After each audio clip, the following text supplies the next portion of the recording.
अस्सलाम नाज़रीन, प्रोग्राम सच बात के साथ मैं हूं आपकी मेज़बान हाजुदा रऊफ। नाज़रीन, मुनाफिक की तो वैसे दो ही निशानियां बयान की गई हैं, एक ये कि झूठ बोलना और दूसरी ये कि वादा खिलाफ़ी करना। नाज़रीन, अगर हम पाकिस्तानी माशरे में आजकल के हालात देखें तो झूठ बोलना या फिर वादा खिलाफ़ी करना आजकल हमारे लिए कोई भी बड़ी बात नहीं रही। झूठ तो हम ऐसे ही बोलते हैं कि हमें अपनी जो मजबूरियाँ हैं उनको छुपाने के लिए सिर्फ़ और सिर्फ झूठ का सहारा लेना ही मौसर हल लगता है। नाज़रीन, दूसरी जानिब वादा खिलाफ़ी की अगर हम बात करें तो अगर हम किसी चीज़ को कोई बनने के लिए कोई चीज़ दें, कोई किसी चीज़ को ऑर्डर करें तो फिर वो जो अगला जो आप जिससे आप ऑर्डर कर रहे होते हो वो ये कहकर टाल देता है कि सिर्फ एक ही दिन तो लेट हुआ है या फिर 2 ही दिन लेट हुआ है। तो इससे ये जाहिर होता है कि हमारे माशरे में ये मुनाफिकत जो है भरपूर अंदाज में सुदायत कर चुकी है। और दूसरी जानिब अगर हम अपने सियासतदानों की बात करें तो उनके अंदर भी वादा खिलाफ़ी करना, अपोजिशन में रहते हुए वादे कुछ और होते हैं, दावे कुछ और होते हैं, बयानात कुछ और होते हैं, लेकिन जैसे ही वो हुकूमत में आते हैं उनके दावे, उनके बयानात सब बदल जाते हैं, जैसे कोई रीसेट का बटन दबा दिया गया हो। जी हाँ नाज़रीन, पाकिस्तान के सियासतदान और पाकिस्तान की जितनी भी सियासी जमातें हैं, चाहे वो पाकिस्तान तहरीक इंसाफ हो, पाकिस्तान पीपल्स पार्टी हो, पाकिस्तान मुस्लिम लीग नून हो या फिर पाकिस्तान मुस्लिम लीग काफ या JUI, कोई भी जमात जो है किसी भी जो नेशनल इंटरेस्ट है उसके मामले पर कभी भी एक पेज पर नहीं आते। कौमी सलामती का चाहे कितना भी बड़ा मसला दरपेश हो, ये कभी भी मुल्की मफाद के लिए एक पेज पर आपको नज़र ही नहीं आएंगे। लेकिन जहाँ मफाद हो इनका अपना, जहाँ मफाद जुड़ा हो इनकी अपनी ज़ात से, ये आपको खामोशी के साथ एक ही पेज पर नज़र आएंगे। नाज़रीन, हालिया दिनों में पिछले साल पंजाब असम्बली की जो मेंबरान हैं उनकी तनख्वाहों में इजाफा किया गया और अब कौमी असम्बली और सेनेट यानी कि पार्लियामेंट, मुश्तरका तौर पर जिसे पार्लियामेंट कहा जाता है, इनके मेंबरान की तनख्वाहों में 140% से ज़ायद का इजाफा कर दिया गया है। और ये इजाफा जो दीगर सहूलियात इनको मुयस्सर हैं उनसे अलग है, यानी कि जिस अगर पार्लियामेंटेरियन की तनख्वाह पहले 1 लाख की थी तो अब वो तकरीबन 6 लाख के करीब जा पहुँची है। जी हाँ नाज़रीन, आप इनकी मुनाफिकत का लेवल चेक करें, जहाँ ये आज अपोजिशन और हुकूमत के दरमियान मुज़ाकरात नाकाम हो रहे हैं, पाकिस्तान तहरीक इंसाफ वाले तितर बितर दिखाई देते हैं और बयान पे बयान दिए जाते हैं। आज भी जो है मुख्तलिफ बयानात दिए गए कि वो NRO मांग रहा है एंड ऑल दैट, लेकिन जहाँ बात थी इनके अपने मफाद की तो खामोशी के साथ जो तरमीम है वो पास की गई और इन सब की तनख्वाहों में इजाफा हो गया। पार्लियामेंट जो है वो तमाम सियासी, वो कहते हैं फूलों का एक गुलदस्ता है जिसमें तमाम सियासी जमातें बैठती हैं, अपना जो इख्तलाफी राय होता है, जो भी जो पॉइंट होता है जिस पर वो इत्तेफाक नहीं कर सकते, वहाँ बैठ कर वो अपनी जो उसे कहते हैं कि तनकीद है वो की जाती है। लेकिन जो ये बिल था इसके ऊपर कोई तनकीद नहीं की गई, ना कोई बहस मुबाहिसा किया गया, खामोशी के साथ इस जो तरमीम थी इसको पास किया गया और पार्लियामेंटेरियन की तनख्वाहों को बढ़ाकर ख़जाने पर एक और बोझ आयद कर दिया गया है। जहां पाकिस्तानी मईशत हर वक्त डगमगाती रहती है, डिफ़ॉल्ट का ख़तरा हमारे सड़कों पर मंडलाता है, वहीं जो हमारे सियासतदान हैं उनकी अयाशियाँ ख़त्म होने का नाम ही नहीं लेती। एक गरीब आदमी जिसकी तनख्वाह ये लोग महज 40,000 रुपये मुकर्रर करते हैं, वहीं पर जो सियासतदान हैं उनके अपने जो गुजारे हैं वो 1 लाख की तनख्वाहें और जो इनको मरा दी जाती हैं उनमें भी नहीं होता। नाज़रीन, आज इसी बारे में आवाम से जानेंगे कि वो सियासतदानों की दोगली पॉलिसी पर क्या मौक़िफ़ रखते हैं और वो क्या सोचते हैं इस बारे में। आइए जानते हैं आवाम की ज़ुबान में।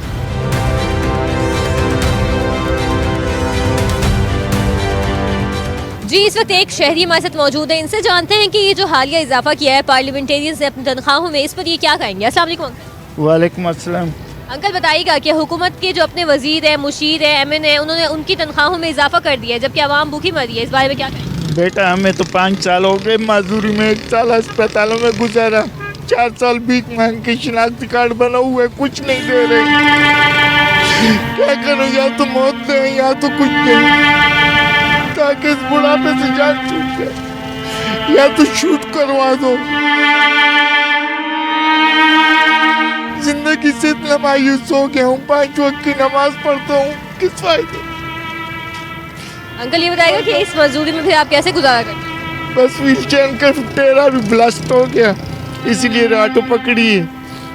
बस हमारे पास किराया तक नहीं होता है, क्या करे, भीख मांग के गुजारा करते हैं, 4 बच्चे हैं। तो इस हवाले से क्या कहेंगे, जो हुकूमत जो है बिल्कुल सफाक हो चुकी है, अपनी तनख्वाहें बढ़ा रही है जबकि गरीब आदमी मर रहा है, जी रहा है, उसके बारे में उसका कोई घंटों की बढ़ा रहे हैं ना, जो ठेला लगाते हैं वो तो रोजगार वाले हैं, रोज की दिहाड़ी वाले हैं, तो वो क्या करेंगे। उनके पास एक दिन तो है, दूसरे दिन खाने के लिए नहीं है। हाँ? जैसे अभी रिक्शे वाले हड़ताल हो गई तो ख़त्म, रोजी तो नहीं है। कौन दिहाड़ी देगा हमें? हुकूमत तो नहीं देती।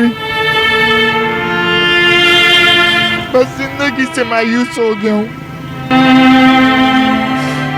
भाई आप बताइएगा कि हुकूमत का ये जो हालिया इजाफा है, अपने जो वजीर हैं, मुशीर हैं और जो पार्लियामेंटेरियंस हैं, उनकी तनख्वाहों में इजाफा कर दिया है, लेकिन जो गरीब आदमी है वो आज भी जो है एक वक्त की रोटी भी उसके लिए मुश्किल है। जी वालेकुम सलाम। जी भाई, सबसे पहले बात तो ये है कि हुक्मरान जो भी आ रहा है वो सिर्फ अपना पेट भर रहा है।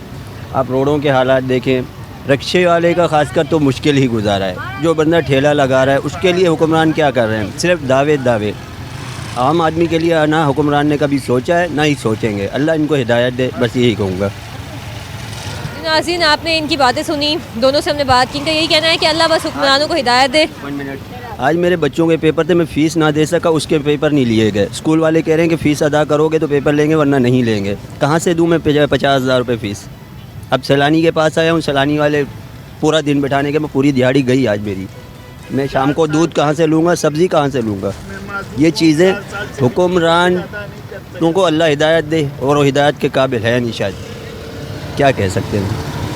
नाज़रीन, इस रिक्शे वाले भाई की बातें आपने सुनी। इनका यही कहना है कि आज इनके बच्चों की जो स्कूलों की फ़ीस थी वो अदा ना होने के बायस इनके जो बच्चे थे वो जो तालीम का जो हक़ है, जो कि आइन के आर्टिकल 25A के मुताबिक जो भी बच्चा जिसकी उम्र 6 से 16 साल के दरमियान है, रियासत पाकिस्तान का हक़ है कि वो उसको तालीम दिलवाए।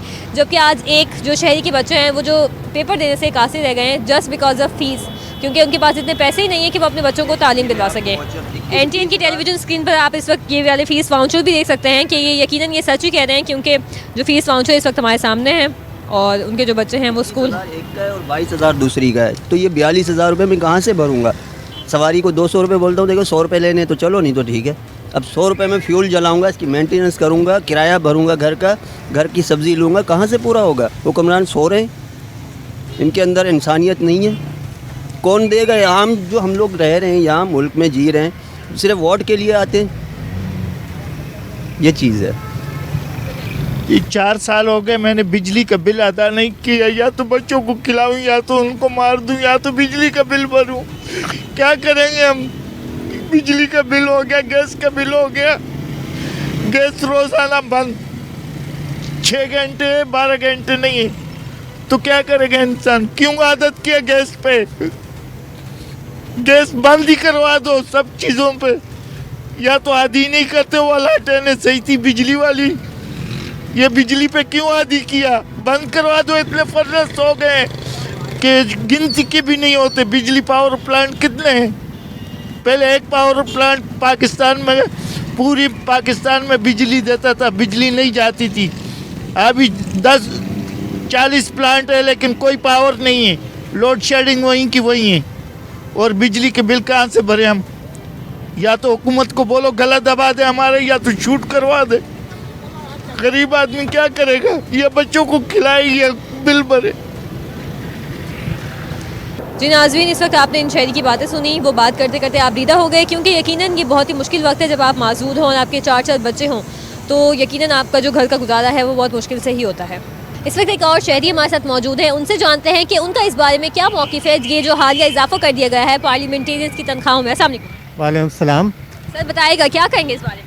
जी नहीं, बिल्कुल भी जो है ये जो भी रूल निकला है बिल्कुल गलत है। बेसिकली इन लोगों को तो आवाम के लिए जो है हेल्प करनी चाहिए थी। आप देखें ना, आवाम का बिल्कुल बजट बढ़ा नहीं रहे। वैसे इन लोगों की तनख्वाहें लाखों रुपए की हैं, मज़ीद इनकी 5 लाख रुपए जो है बढ़ा दी गई हैं। बिल्कुल ही एक्सेप्टेबल नहीं है और आवाम के लिए इनको कुछ करना चाहिए। इनके पास जो है वैसे ही बैंक बैलेंस इतना है, हर चीज़ इतनी है, और जो है मैं तो समझता हूँ नहीं, बिल्कुल जो है ये नहीं होना चाहिए ऐसे। और आवाम के लिए ही जो है इनको फर्स्ट प्रायोरिटी देनी चाहिए।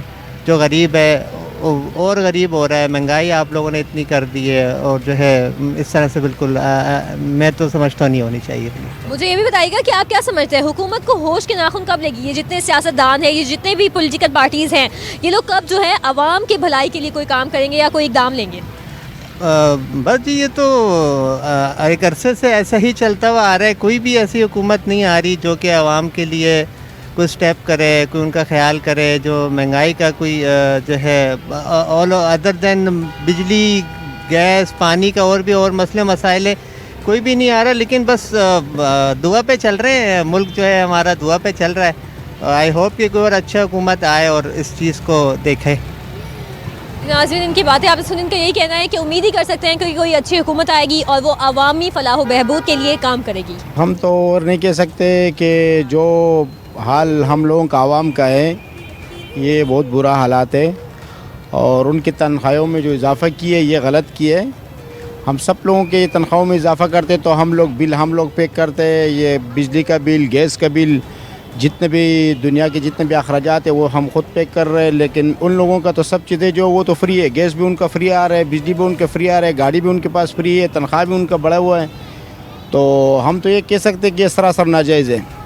जितने बड़े लोग हैं, जितने पाकिस्तान के जितना वज़ीर-ए-आज़म हो या सदारत वाले हो, जो भी लोग हो, उनको इतना जो है ना उनकी नाखून लेना चाहिए कि भाई गरीबों का ख्याल रखें। लोग आप लोगों के सामने देख रहे हैं आप लोग कि वो रो रहे हैं। लोग जो है ना बेचारे अपना घर के अखराजात पूरा नहीं कर सकते, ना उनके तनख्वाहों में इजाफ़ा होता है। 20-25 हज़ार 15 हज़ार में क्या कुछ भी गुजारा नहीं होता है। तो हम तो ये कह सकते हैं कि भाई कुछ मदद करे लोगों का, कुछ देवे लोगों को, तो लोग आप लोगों के साथ खड़ा भी हो जाएगा और आप लोगों का हेल्प भी करेगा, और आप लोगों के साथ जिधर तक आप लोग जा रहे हो तो वहाँ तक जाएगा भी आप लोगों के साथ। जब आप लोग हम लोगों के लिए कुछ नहीं कर सकते तो हम आपके लिए क्या कर लेगा। तो हम खुद कमा रहे, खुद खा रहे, आप लोगों से हमें कोई फ़ायदा नहीं है। तो आप लोगों का ना सदारत को कोई फ़ायदा है हमें, ना आप लोगों को कोई महीने का हमें कोई फ़ायदा है, और ना कुछ और चीज़ का हमें कोई फ़ायदा है। हमको सिर्फ अपना आप का फ़ायदा है कि हम खुद कमा रहे, खुद खा रहे, आप लोगों का हमें कोई फ़ायदा नहीं। तो जैसा आप लोग है वैसे आप लोग रहेंगे और ये से होंगे आप लोग। तो खुदारा आप लोग हम गरीबों का ख्याल रखें, और हम लोगों का जो हक़ है वो हमसे नहीं छीना जाए, वो हमें मिलना चाहिए। अंकल, इस बारे में क्या कहेंगे कि हुकूमत जो है वो गरीब आदमी की तनख्वाह जो है महज 40,000 रुपये मुकर्रर करती है एक मजदूर की, लेकिन जो इनकी अपनी तनख्वाहें हैं वो ये लाखों में मुकर्रर करते हैं। तो इससे जो इंसाफ है और जो इक्वालिटी है माशरे में वो कैसे आएगी? तो वो तो ऐसा आएगा कि वो उनको सोचना चाहिए कि भाई अपनों का तनख्वाहें बढ़ा लेते हैं और गरीबों का तनख्वाह जो है वो 40 में नहीं है, अभी 30 में, 35 में, 32 में, 20, 22, 24, 25 में रह रहे, अभी उससे आगे बढ़ नहीं रहे। अभी अपनों का तनख्वाह जो है वो तकरीबन किसी का 40 लाख है, किसी का 3 लाख है, किसी का 50 लाख है, किसी का 2 लाख है, किसी का 10 लाख है। तो उनकी तनख्वाहों में जो है ना साल के साल जो है ना वो बढ़ाया जा रहा है। हम लोगों की तनख्वाहों में तो वो इजाफा ही नहीं कर रहे हैं। ना मतलब है ऐसा कोई सिचुएशन है कि हम अपने वालों को बोले कि भाई हमारा तनख्वाह बढ़ाए। लेकिन जो कर रहे ये लोग, जो पाकिस्तान के जितने भी आला उहदेदारान हैं, उन सब को मेरा तरफ से ये दरख्वास्त है कि भाई इन सब पे नज़रसानी करें। जो मुल्क के चलाने के लिए आप लोगों को मुकर्रर किया, तो आप मुल्क चलाने के बजाय जो है ना हम लोगों को बेइज्जत करवा रहे हो, हम लोगों के जो है ना बेइज्जती करा रहे हो। बाहर मुल्कों में अगर आप लोग देखें तो उन लोगों का हालात देखो, और हमारे पाकिस्तान के आवाम का हालात देखो, और फिर हमारे जो बड़े हैं उनका हालात देखो। हम लोग एक चोपड़ी में रह रहे, साल 12 महीने हमारा 10,000 15,000 तनख्वाह से ऊपर नहीं बढ़ रहा है। उन लोगों का 10-10 लाख, 30-30 लाख, 40-40 लाख तनख्वाह भी है, उनको गाड़ी भी फ्री मिल रहा है, उनको सब कुछ जो फ्री मिल रहा है वो हम लोगों से मिल रहा है। जब हम टैक्स नहीं भरे तो हम लोगों को कुछ भी नहीं मिलेगा आप लोगों को। तो आप खुदारा आप ऐसा करो कि भाई हम लोगों के साथ भी हेल्प करो। अपने लिए भी मतलब है कि ऐसा नहीं है कि बस आप लोगों ने अपना जो हिसाब किताब है वो इकट्ठा करना है और बाहर जाना है। तो हम लोगों गरीबों का ख्याल रखो, ताकि हम लोगों का भी कुछ ना कुछ बने, ताकि हमारा घर का चूल्हा भी जले। और आप लोगों का भी ये नहीं है कि भाई हम लोग उठ देवे या मतलब है आप लोगों को साथ देवे तो आप लोग हमें मैदान पे छोड़ के आप लोग भाग जाए। तो ऐसा खुदारा नहीं करो। हम लोगों का भी ख्याल रखो। जिन लोगों के तनख्वाहों में आप लोगों ने बढ़ाया जिनके तनख्वाहें, तो उनको भी कम करें। अपने मुल्क चलाने के लिए उनको कम करे। हम लोगों का भी ख्याल रखें और उनके भी रखें। ये नहीं कि हम ये कह रहे कि भाई उनका मतलब है कि जितना हमारा है उतना भी उनका कर दो, तो हम यही कह सकते हैं। नाज़रीन, आपने इनकी बातें सुनी। इनका यही कहना है कि हुकूमत को जो है वो इक्वालिटी की बुनियाद पर चलना चाहिए, और अगर हम लोग जो आवाम है वो टैक्स देना छोड़ देंगे तो यकीनन ये जो अपनी जो इनकी जो सहूलियात हैं और आसाइशें हैं ये बंद हो जाएंगी। इस वक्त एक और शहरी हमारे साथ मौजूद है, उनसे जानते हैं कि ये जो हालिया इजाफा किया गया है, ना सिर्फ 10%, ना सिर्फ 20%, बल्कि 140% इजाफा कर दिया गया है पार्लियामेंटेरियंस की तनख्वाहों में। इनसे जानते हैं कि इनकी इस बारे में क्या राय है। सामने मुल्क का हालात बहुत ख़राब है, सारा रोडे तो कच्चा है, सारा हालात सही नहीं है। लोग तो सारा बेरोज़गार है, कोई काम नहीं है, किसी को रज़्क़ नहीं मिलेगा। हालात सही हो जाए, मुल्क के हालात सही हो जाए, बेहतर हो जाए, हमारे के लिए भी फ़ायदा है, आवाम के लिए भी फ़ायदा है, सब के लिए फ़ायदा है। हम ऐसा करें, हम असम्बली वाले सब लोगों से कहना चाहिए कि रोडों के हालात, महलों के हालात, घरों के हालात, कारोबार, रोज़गार सब देना चाहिए। जी, तो इस वक्त एक और शहरी हमारे साथ मौजूद है, रिक्शा ड्राइवर है ये, इनसे जान लेते हैं कि ये जो हालिया इजाफा किया है हुकूमत ने अपनी तनख्वाहों में, ये इस इजाफे को किस तरह से देखते हैं। अस्सलाम वालेकुम। बस मैडम ये देखें, गरीब आदमी का गुज़र सफ़र करना बहुत मुश्किल हो गया है। अब ये जिस तरीके से महंगाई चल रही है, जिस तरीके से ये लोग हुकूमत को फॉलो कर रहे हैं, इस तरीके से गरीब आदमी का जीना बहुत मुश्किल हो गया है। अब बंदा 2 वक्त की रोटी भी नहीं अपनी पूरी कर सकता है। अब हुकूमत से यही हम लोग अपील करते हैं कि चीज़ें वगैरह जो भी अशिया वगैरह है वो आप सस्ती करें, क्योंकि आगे रमज़ान मुबारक का महीना आ रहा है। इसके अंदर देखें बंदा नमाज़ पढ़ता है, रोज़े रखता है। अब बताएं ये इस तरीके से किस तरीके से चलेगा? ये पाकिस्तानी हम लोग शहरी हैं, हम लोग क्या करें? किस तरीके से हम लोग अपने बीवी बच्चों को पालें? किस तरीके से हम लोग करें? मुझे ये बताइएगा कि हुकूमत की जानिब से जो गफलत बढ़ती जाती है, आवाम की तनख्वाहें जो ये लोग कहते हैं कि 40,000 रुपये मुकर्रर करें और अपनी तनख्वाहें लाखों में होने के बावजूद इन्होंने मज़ीद इजाफा कर दिया है, इस बारे में क्या कहेंगे? मैडम इस बारे में यही है, ये लोग अपने अपने पेट पालने के चक्कर में लगे हैं। गरीब आवाम का कोई भी नहीं सोच रहा कि गरीब आवाम किस उलिये के अंदर है, किस पोजीशन से गुज़र रही है, किस तरीके से गुज़र रही है। आवाम को बिल्कुल कोई रिलीफ नहीं मिल रहा है। आवाम को रिलीफ देना चाहिए, या हुक्मरानों को हमारे चाहिए कि आवाम को रिलीफ दे। मुझे बताइएगा कि आवाम को रिलीफ देने के लिए तो आवाम जो है वो अपनी जानिब से कोई एफर्ट क्यों नहीं करती? अगर हम लोग हम सब यकजा हो जाए आवाम और कोई एहतजाज करेगी, जो हालिया इजाफा कर दिया है पिका एक्ट के ख़िलाफ़, जैसे सहाफ़ी एहतजाज कर रहे हैं, इसी तरह से अगर आवाम एहतजाज करे इनके इसके ख़िलाफ़, इस बारे में आप क्या कहें? नहीं मैडम, यहाँ की गवर्नमेंट उठा के ना उसके ऊपर कंप्लेंट कर देती है, FIR काट देती है, कोई सुनवाई नहीं है, कोई कुछ नहीं है। हमारी गवर्नमेंट नाअहल है। तो इनकी बातें आपने सुनी, इनका यही कहना है कि एहतजाज भी इस मुल्क में करना जो है वो दुश्वार है, क्योंकि जो फ्रीडम ऑफ एक्सप्रेशन है उसके ऊपर हुकूमत ने पिका एक्ट की जो तरह के जो बिल है वो लाकर जो आम आदमी की ज़ुबान है वो बंद कर दी है। जी, इस वक्त एक नौजवान हमारे साथ मौजूद है, इनसे जान लेते हैं कि हुकूमत जो है वो नौजवानों की फलाह बहबूद के लिए या बेहतरी के लिए कोई इकदाम करती नज़र नहीं आती, लेकिन अपनी जो तनख्वाहें हैं वो 140% बढ़ा दी हैं। क्या कहेंगे आप?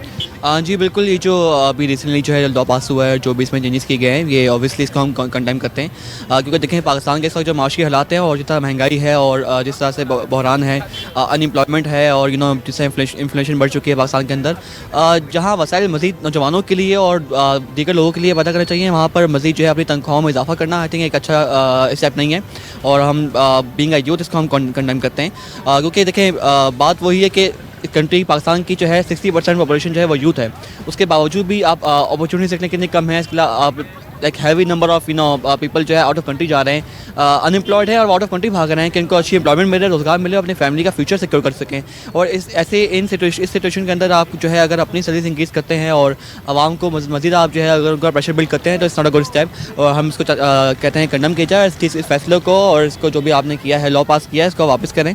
और आप जो है पहले नौजवानों को और जो मुल्क के बाकी दीगर लोग हैं, जो लोअर मिडिल क्लास लोग हैं या मिडिल क्लास लोग हैं, उनके लिए आप पहले जो है फैसिलिटीज़ में उनको प्रोवाइड करें, उनके लिए अच्छे स्टेप्स लें, उसके बाद फिर अपने बारे में आप सोचें। Thank you so much. मुझे ये भी बताइएगा साथ साथ कि जो जितने भी जो पॉलिटिकल पार्टीज़ हैं वो किसी भी मामले पर एक पेज पे नहीं आती, लाइक वो ये डिवाइड है ग्रुप्स में, डिफरेंट ग्रुप्स में, लेकिन ये जो ये मामला था इस पर इन्होंने ना कोई डिबेट की, ना कोई इख्तलाफ किया। तो इस बारे में आप क्या कहेंगे कि ये जो सियासतदान है उनकी मुनाफिकत है वो खुलकर सामने आ गई है? हाँ, वही बात है कि देखें पाकिस्तान एक ऐसी कंट्री है जहाँ पर पॉलिटिकल स्टेबिलिटी एक बहुत बड़ा इशू है। यहाँ पर जहाँ पर कोई भी प्राइम मिनिस्टर अपने 5 साल कंप्लीट नहीं कर सकता, फ़ौरन वोट ऑफ नो कॉन्फिडेंस ले आएंगे या कोई इसके खिलाफ केस निकाल के उसको हटा देंगे कुर्सी से।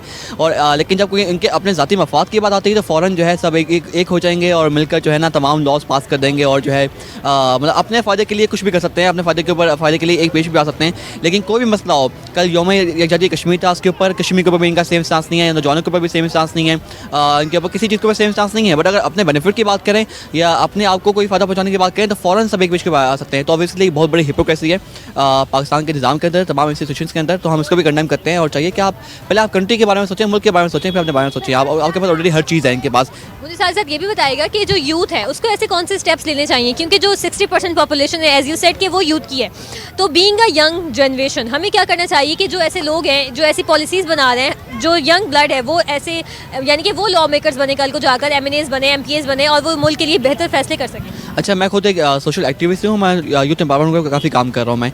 तो हम उनको ये कहते हैं कि आप देखिए अपने स्किल्स के ऊपर काम करें, आप जो है अपनी अपॉर्चुनिटीज़ के ऊपर काम करें। अगर आपको जो है अच्छा मुस्तकबिल चाहिए तो आपको पहले अपने बारे में सोचना है, फिर आप जो है मुल्क के बारे में सोचें। हमारे नौजवान बहुत ही जो है बाशऊर भी हैं, उनका जज्बा है कि हम मुल्क के लिए काम करेंगे। मैं खुद कहता हूँ कि अपने मैं अगर पहले खुद कुछ बन जाऊँ फिर अपनी कंट्री को सर्व करूँगा मैं। लेकिन वही बात है, जब आप खुद कि आपके पास कोई अथॉरिटी नहीं होगी, पावर नहीं होगी, आप कंट्री को सर्व नहीं कर सकते हैं। तो मेरा मैसेज जो है नौजवानों को यही है कि आप पहले अपने ऊपर काम करें, अपने स्किल्स के ऊपर काम करें, अपने फ्यूचर के ऊपर काम करें, ताकि आप मुल्क को सर्व कर सकें। और ऑब्वियसली हम चाहते हैं कि जो नौजवान हैं वो पॉलिसी मेकिंग का काम हो।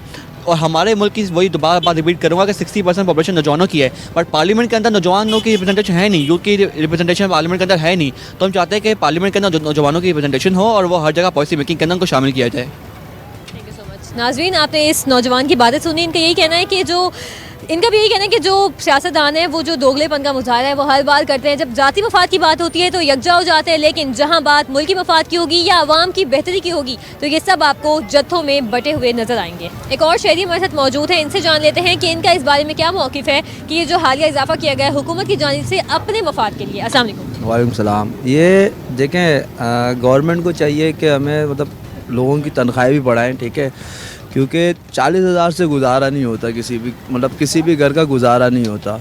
ये जो अपने ही जो सरकार सिर्फ अपने ही पैसा जो है अपनी वो बढ़ाएंगे, ठीक है, और जो गरीब आवाम है उसका कुछ भी नहीं करेंगे, उसका कोई फ़ायदा ही नहीं है ना, कि किसी भी वो कहीं पे भी चले जाए उसका कोई भी फ़ायदा नहीं है। तो बेसिकली ये होना चाहिए कि गरीब आवाम की भी तनख्वाह जो है उसको ही बढ़ानी चाहिए, कि जिनकी 40 है उनकी कम से कम 60-70 हज़ार रुपये होनी चाहिए, जो तनख्वाह जो है वो होनी चाहिए, लाजमी होनी चाहिए। मुझे ये बताइएगा कि ये जो हमारे सियासतदान हैं इनके पास बहुत ही ज़्यादा मदद हैं, रिलीफ है, इनकी बिजली फ्री है, गैस फ्री है, पेट्रोल भी फ्री है, लेकिन जहाँ आम आदमी की बात आती है उनके पास कुछ भी फ्री नहीं है और उनको कोई फ़ायदा भी नहीं देती हुकूमती सतह पर ऐसे कोई इक़दाम नहीं उठाए जाते। इस बारे में आप क्या कहेंगे? बिल्कुल, ये तो है। अब असल में मेन चीज़ है पाकिस्तान में कानून नहीं हैगा। जो कानून के लिए आवाज़ उठाता है वो कुछ भी नहीं हो पाता, वो सीधा या तो जेल चला जाता है या तो ऊपर चला जाता है बस। तो इस हवाले से मैं कोई बात नहीं करना चाहता।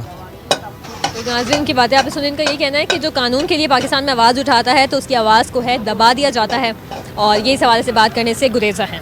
जी नाज़रीन, इस वक्त एक बुजुर्ग शहरी हमारे साथ मौजूद है, इनसे जान लेते हैं कि इनकी इस बारे में क्या राय है। अस्सलाम वालेकुम। भाई सारा मुल्क उनका है, हम क्या कह सकते हैं। वो तनख्वाहों में इजाफा करें या अपने घर बनाएं या बिल्डिंगें बनाएं, हम लोग तो इस मुल्क में पैदा ही मेहनत करने के लिए हैं, वो ऐश करने के लिए हैं। वो तनख्वाहों में इजाफा करें, जो मर्जी करें, उनके अपने स्वाबदी के शामिल है हर चीज़। मुझे बताइएगा कि हुकूमत और या जो भी पॉलिटिकल पार्टीज़ हो, इनकी मुनाफिकत का लेवल लेके जब बात कौमी मफाद की होती है ये सब आपको मुख्तलिफ ग्रोहों में बटे हुए नजर आते हैं, लेकिन जहाँ बात इनके अपने मफाद की थी तो कौमी असम्बली में कोई वोटिंग नहीं की गई। कोई वोटिंग नहीं होती और सब एक होते हैं, सब एक होते हैं, इसमें कोई अलग नहीं होता है बस। तो नाज़रीन, इनसे जानते हैं कि इनकी इस बारे में क्या राय है कि हुकूमत जो है, वैसे तो जो है हुकूमत हो या अपोजिशन हो, मुख्तलिफ ग्रुप्स में जो है वो बटे हुए नज़र आते हैं, लेकिन जहाँ बात इनके अपने ज़ाती मफाद की थी ये सब एक पेज पर थे और यकसा थे। इस बारे में आप क्या कहें? मैं यही कहना चाहूँगा कि महंगाई बहुत ज़्यादा है और गरीब लोग जो है वो रोडों पर आ गए हैं, कोई कारोबार नहीं है, कारोबारी लोग जो है वो यहाँ से मुल्क छोड़ के जा रहे हैं और गरीब आवाम जो है भूखी मर रही है। मुझे ये बताएगा साथ ही साथ कि हुकूमत जो है वो जो आम शहरी है उसकी तनख्वाह जो है महज 40,000 रुपये मुकर्रर करती है, लेकिन जहाँ इनकी अपनी मफाद की बात हो वो लाखों रुपए भी उनके लिए कम पड़ रहे थे और अब उन्होंने मजीद 5 लाख रुपए से भी ज़ायद अपनी तनख्वाह। हाँ, तो गरीबों की वही तनख्वाह है, गरीब मजदूर की वही दिहाड़ी है और सरकारी जो पेशा लोग हैं उनकी दिहाड़ियाँ बढ़ रही हैं, गरीब की तो वही है, उनके लिए तो कोई उन्होंने वो नहीं किया। 40,000 मुकर्रर तो किए, लेकिन 40,000 दे कौन रहा है? प्राइवेट सेक्टर में निकल गए तो देखें 10,000, 15,000, 20,000, 25,000 से ऊपर कौन दे रहा है? टीचरें स्कूल में जाती हैं, पढ़ाती हैं, 10,000, 15,000, 20,000 से ऊपर कौन दे रहा है? ये तो 40,000 हुकूमत कह रही नहीं कि हमने करे, प्राइवेट सेक्टर में कहाँ है कोई हुकूमत? सरकारी मुलाजमत किसको मिलती है? 100 में से 2 बंदों को, बाकी तो प्राइवेट है ना। प्राइवेट में कौन पैसे देता है इतने? ये तो कहने की बातें हैं ना। ये सब गरीब आदमी तो पिस रहा है ना, चक्की में पिस रहा है, सारा काम तो इन्हीं का हो रहा है, जो भी कर रहे हैं इन्हीं के लिए हो रहा है ना सब कुछ, और तो किसी को कुछ नहीं। इस वक्त एक और नौजवान हमारे साथ मौजूद है, इनसे जान लेते हैं कि इस महंगाई के दौर में इनका गुजर बसर कैसे होता है और क्या ये हुकूमत की तरफ से जो इक़दाम किए जाते हैं उन पर कुछ मुतमईन दिखाई देते हैं, और ये जो हालिया इजाफा किया गया है हुकूमत की जानिब से किराए उसमें सैलरीज में, इसको ये किस तरह से देखते हैं? वालेकुम अस्सलाम। देखिए, being a middle class person, हम तो ये देखेंगे कि हमारे लिए क्या इनिशिएट लिया जा रहा है। गवर्नमेंट की सैलरी इंक्रीज़ करनी है, बट उनसे उस लेवल के काम भी ले जाने चाहिए। मुझे लगता है कि सैलरीज इंक्रीज़ होती हैं, मगर जो काम का लोड और जो काम का बर्डन बढ़ता जा रहा है वो आम आवाम पे बढ़ता जा रहा है। छोटे इन्वेस्टर्स हैं, लोकल एम्प्लॉयज़ हैं, या आप एक मिडिल क्लास पर्सन को ले लें, बर्डन इन पे बढ़ता जा रहा है, सैलरीज इनकी बढ़ती जा रही है। जबकि मिडिल क्लास के लिए अगर वो 100 के अर्न कर रहा है उसमें भी उसके लिए गुजारा नामुमकिन हो चुका है। ठीक है, तो आई वुड अप्रिशिएट कि इनसे इस लेवल की सैलरीज, जिस लेवल की सैलरीज दी जा रही है उस लेवल का उनसे काम भी लिया जाए। ठीक है, और हमारे बेनिफिशियल के लिए काम लिया जाए, लाइक हमारे आवाम के बेनिफिट के लिए काम लिया जाए, इंस्टीड ऑफ दिस कि आप उनकी सैलरीज इंक्रीज़ करके उनकी अपनी जो लग्जरी लाइफ है आप उसको बढ़ावा दें। मुझे ये बताइएगा कि हुकूमत जब अपोजिशन में होती है या जब इलेक्शन कैंपेन्स कर रहे होते हैं तो ये बुलंद बाला दावे करते हैं कि हम आपको फ़ायदा देंगे, आपको जो गरीब लोग हैं उनको घर बना के देंगे, जो बेरोज़गार लोग हैं उनको रोज़गार के मौके देंगे। लेकिन जब ये हुकूमत में आते हैं तो ये सिर्फ अपनी जो अपना ब्लैक मनी है उसको वाइट करने में लगे रहते हैं, या फिर अपने जो मफाद की बात होती है अपनी ज़ात को बेहतर से बेहतर बनाने के लिए इक़दाम करते हैं और पॉलिसीज़ बनाते हैं। इस हवाले से आप क्या कहें? देखिए, ये बात तो पाकिस्तान में या वर्ल्ड वाइड बच्चा भी जानता होगा कि इलेक्शन से पहले जो वादे किए जाते हैं वो एक प्रमोशन कैंपेन का पार्ट होते हैं, उसका रियलिटी से कोई ताल्लुक़ नहीं होता। सो इस बात को बेस बनाना कि इलेक्शन से पहले तो उन्होंने ये कहा था, इलेक्शन से पहले तो ये वादे किए थे और अब वो कमिटमेंट फुलफ़िल नहीं कर रहे, तो ये तो एक बेसलेस चीज़ है। हम इलेक्शन में हम वोट देने से पहले जानते हैं कि यार हमारे जिन बेसिस पे हमसे वोट लिया जा रहा है वो बेसिस कभी फुलफ़िल होंगे ही नहीं। बट येस, मैं समझता हूँ कि कुछ इदारे भी ऐसे हैं जिनको मैं जानता हूँ जो अभी बहुत ईमानदारी के साथ पाकिस्तान में अपने रोल्स एंड रिस्पॉन्सिबिलिटीज़ को पूरा कर रहे हैं। उन इदारों को मिसाल बना के इन इदारों पर मुसल्लत किया जाना चाहिए ताकि ये भी अपनी अकाउंटेबिलिटी का पार्ट बन सकें। ऐसे कौन से इदारे हैं आपकी नज़र में? बहुत सारे इदारे हैं। मैं समझता हूँ कि वो रेगुलेटरीज़ जो पाकिस्तान के अंदर कंपनीज़ को रजिस्टर्ड करने के एलिमेंट में बहुत ज़्यादा अपना रोल प्ले करती हैं, SCCP का नाम ले लें आप, उसके अलावा बहुत सारे ऐसे इदारे हैं, स्टेट बैंक अपना रोल प्ले कर रहा है, पाकिस्तान स्टॉक एक्सचेंज अपना रोल प्ले कर रहा है, और भी इस तरह के बहुत सारे इदारे हैं कि मैं खुद एक मिडिल क्लास पर्सन हूँ तो मैं जानता हूँ कि कौन किस एलिमेंट के अंदर क्या रोल प्ले कर रहा है अपना पाकिस्तान की इकॉनमी के हवाले से, पाकिस्तान में लॉ एंड इन्फोर्समेंट को फुलफ़िल करने के हवाले से। तो मुझे लगता है कि ये इदारे अच्छा काम कर रहे हैं।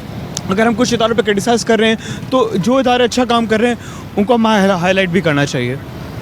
Thank you so much. इन नौजवान की बातें आपने सुनी, इनका यही कहना था कि पाकिस्तान की बेहतरी के लिए जिस लेवल की जो सैलरीज़ ले रहे हैं इनसे इस लेवल का काम भी लिया जाए, क्योंकि आते तो ये जो है पाकिस्तान जो पॉलिसी मेकर्स कहलाते हैं, लॉ मेकर्स कहलाते हैं, आवाम की बेहतरी के लिए पॉलिसीज़ बनाना इनका काम होता है, लेकिन ये अपनी बेहतरी के लिए और अपने मफाद के लिए पॉलिसीज़ बनाते हैं।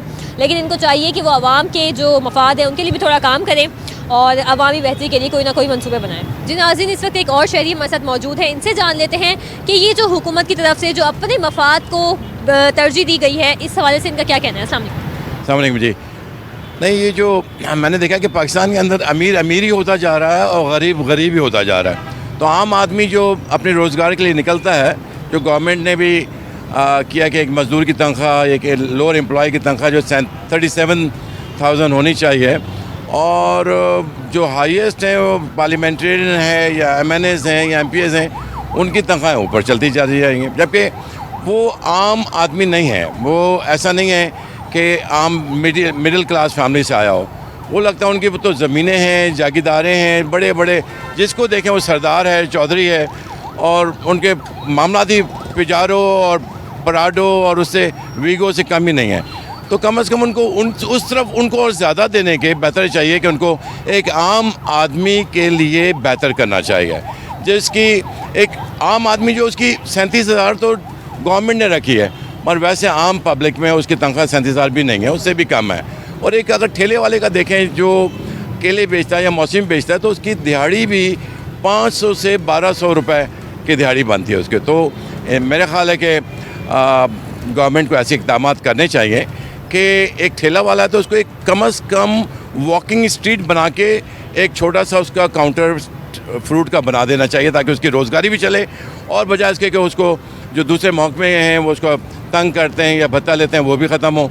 और इसी तरह आम जो सर्विस बंदा या प्राइवेट सेक्टर्स में हो या कहीं गवर्नमेंट के एम्प्लॉय भी हो, तो उसको उस लेवल से थोड़ा उनको सपोर्ट करनी चाहिए। मुझे साथ साथ ये भी बताएगा कि ये जो जितने भी पॉलिटिकल पार्टीज़ हैं ये एक पेज पर कभी भी नहीं आती। इनका कोई भी बात हो, नेशनल इंटरेस्ट की बात हो, अभी जब डायलॉग की बात हो रही थी कि मुज़ाकरात करने चाहिए, किसी मामले पर ये यकजा नहीं होते, ना ही एक पेज पर होते हैं। लेकिन जहाँ बात इनकी अपनी जेबों के ऊपर जो है वो जाहिर है पैसा आना था, तो ये सब एक पेज पर आ गए। इस बारे में क्या कहेंगे, इनकी जो ये मुनाफिकत है? अगर आप देखें कि किसी बड़े शख्स की यानी स्पीकर वगैरह की बच्चों की शादियाँ हों तो ये सब एक होते हैं, सभी बोटियाँ खा रहे होते हैं, इनमें कोई इख्तलाफ नहीं होता, चाहे किसी भी पार्टी से किसी का भी ताल्लुक हो। मगर वो लग रहा ऐसा होता है कि सारा का सारा पूरा जो है एक ही गैंग है जो पूरे पाकिस्तान को चला रहा होता है। मतलब बस अंग्रेज़ छोड़ गया है, उनको सरदार बना गया है, हम पिस रहे हैं और पिसते चले जाएंगे। तो नाज़रीन, इन शहरी की बातें आपने सुनी। इनका भी ये कहना था कि जो हुकूमत की जानिब से जो मुकर्रर करदा सैलरी होती है वो कभी भी जो गरीब आवाम है उसको नहीं दी जाती, और जो डेली वेजर्स हैं या जो लोग फल बेचते हैं उनकी जो यौमिया जो उजरत है वो 500 से 1200 के दरमियान है, जिसमें जो आज के महंगाई के दौर में जहाँ जो इन्फ्लेशन रेट है वो दिन ब दिन बढ़ता जा रहा है, गुजारा करना यकीनन बहुत ही मुश्किल है। जी व्यूअर्स, तो पूरे शो में आपने देखा कि हमने मुख्तलिफ लोगों से बात की, थोड़े नौजवानों से बात की, बुजुर्गों से बात की, आम शहरियों से बात की और कुछ पढ़े लिखे नौजवानों से भी बात की। सबका यही कहना था कि जहां इन पॉलिटिकल पार्टीज़ के, इन सियासी रहनुमाओं के अपने ज़ाती मफाद की बात होती है इनके अपने किसी फ़ायदे की, तो ये सब एक पेज पर होते हैं। लेकिन जब बात होती है कौमी मफाद की, कौमी सिक्योरिटी की, नेशनल सिक्योरिटी की, या फिर किसी भी मामले की जिसका ताल्लुक आवाम से हो या आवाम के मफाद से हो, तो ये तमाम सियासतदान आपको तितर बितर या फिर मुख्तलिफ ग्रोहों में नज़र आएंगे। नाज़रीन, सिर्फ उम्मीद ही की जा सकती है कि ये जो हमारे सियासतदान हैं अल्लाह ताला कभी इनको हिदायत देंगे, और जो नौजवान हैं, नौजवानों की अगर जो सियासत में जो दिलचस्पी है वो बढ़ जाए और वो जो है MNAs और MPs के रूप में सामने आए, और जो प्रोसेस है वो भी कुछ आसान हो, क्योंकि जब इलेक्शन कैंपेन्स होती हैं तो उनके ऊपर करोड़ों रुपए खर्च किए जाते हैं पॉलिटिकल पार्टीज़ की जानिब से, जो कि यकीनन ये जो हमारे जागीरदार वडेरे और ये जो इस टाइप के लोग हैं, इंडस्ट्रियलिस्ट, इनको स्पॉन्सर्स करते हैं, और तभी जाकर ये लोग पॉलिटिकल पार्टीज़ जो है अब जल्द से जुलूस करते हैं और फिर ये लोग जो वोट हैं वो हासिल कर सकते हैं। लेकिन जो एक आम मिडिल क्लास शहरी है या मिडिल क्लास नौजवान है, वो सियासत के मैदान में कदम इसलिए भी नहीं रखता क्योंकि उसकी जो जेब है वो उसे इजाज़त ही नहीं देती। पाकिस्तान में बदकिस्मती के साथ जो गरीब है वो गरीब से गरीब तर, और जो अमीर है वो अमीर से अमीर तर होता जा रहा है, और जो मिडिल क्लास जो था, एक खूबसूरत तबका होता है किसी भी सोसाइटी का, मिडिल क्लास, जो कि डोनेट भी करता है, गरीबों का ख्याल रखता है, टैक्सेस भी पूरी देता है, पाकिस्तान में बदकिस्मती के साथ वो अब आहिस्ता आहिस्ता करके ख़त्म होता जा रहा है। तो नाज़रीन, इसी उम्मीद के साथ कि एक ना एक दिन हमारे सियासतदानों को अल्लाह ताला हिदायत देगा कि मुल्क की मफाद के लिए भी और मुल्क की बेहतरी के लिए भी कोई फ़ैसले लेंगे जिससे जो हमारी जो गरीब आवाम की जो मुश्किलात हैं उनका कोई ना कोई हल निकलेगा। इसी उम्मीद के साथ आज के प्रोग्राम से इतना ही। मुझे और मेरी टीम को दीजिए इजाज़त। अल्लाह हाफ़िज़।